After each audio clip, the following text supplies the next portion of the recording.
Alrighty guys, welcome back to Star Wars Review. Today I'm going to be reviewing Return of the Jedi Ewoks, which was written by Alyssa Wong with art by Lee Garbett and Java Tartakilia, which I did the framing story art.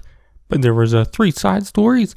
The Walkling's Tale with art by Pauline Gonshu, Pablo's Tale with art by Kyle Hotz and Rachel Rosenberg, and Peekpaw's Tale with art by Casper Wingard. But the comic was released April 12th, 2023, which is the second of a series of one-shots celebrating the 40th anniversary of Return of the Jedi. But the one-shot was a very art-focused one. In fact, there isn't a single bit of written dialogue, which I always enjoy these type of issues because, it gets to showcase the art more, and I at least pay more attention to it. I will say I wasn't blown away by any of the art in this issue, but I still thought it was nice. The whole issue I thought was a bunch of cuter stories about the Ewoks. Well, one of the tales really wasn't a cute one, but everything else I thought was pretty cute, and I enjoyed all that.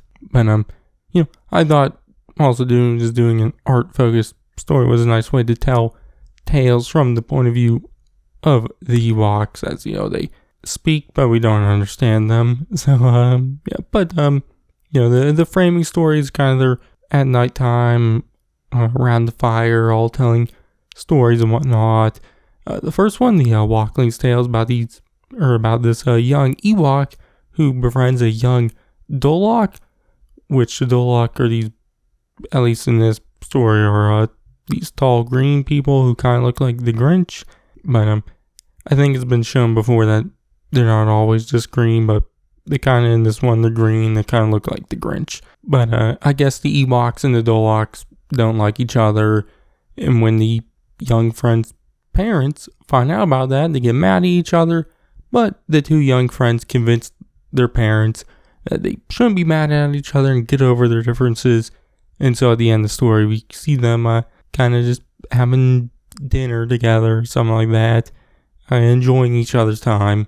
I thought it was a pretty cute story about, all that stuff and whatnot. But then Pablo's Tale isn't cute. In fact, it's more of a spooky one of a Ewok. I wrote fighting a Gorax, but they really aren't fighting Gorax. They're more running away from one. And then in the end, they get eaten by it. Which the art in this one I quite liked. It was more of a black and white, and I guess gray technically, with red being the really only non-black, white, and gray color you see. So I enjoyed the art there. Most of the time with comics, I'm usually not the biggest fan of black and white comics, but when there's more gray involved, I guess I always enjoy it a little more.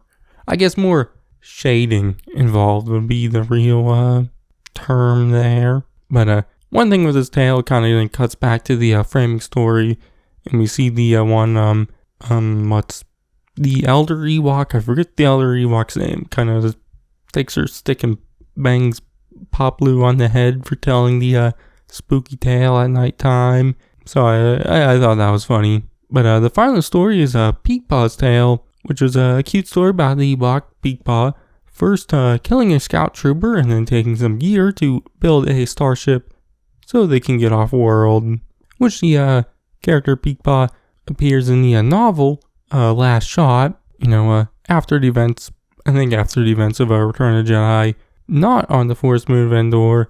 So I'm assuming this is kind of the tale of how they got off world. But I thought it was a cute story about kind of getting away from your home, going out into the world and whatnot. But the framing story ends with a young Ewok heading off to bed. But before they go to sleep, they kind of think of the tales they were told and whatnot. So, I thought it was cute. And, outside of the spooky part, I thought it was a cute issue and whatnot about the Ewoks and kind of telling tales and whatnot. I enjoyed it. Obviously, I've always liked Ewoks, so that definitely helps. And like I said, I do like more art-focused issues. So, obviously, if you don't like that stuff, then you probably won't like this one. But I do, so I enjoyed that. Obviously, I wouldn't say this is a must-read issue, but it was an enjoyable, cute one. So if you're into that stuff, then you'll probably be into it too. So yeah, but my grade for this issue is going to be a B. So yeah, but the next Return of the Jedi one-shot was Lando, which that's already out. So I'll be doing a review of that sometime soon. I don't know when, but you can check out my review of that then. But in the meantime, you got my review on the first one, which was Jabba's Palace, and all my other comic reviews and everything else to do. But if it's ours, I'll catch you guys in the next one.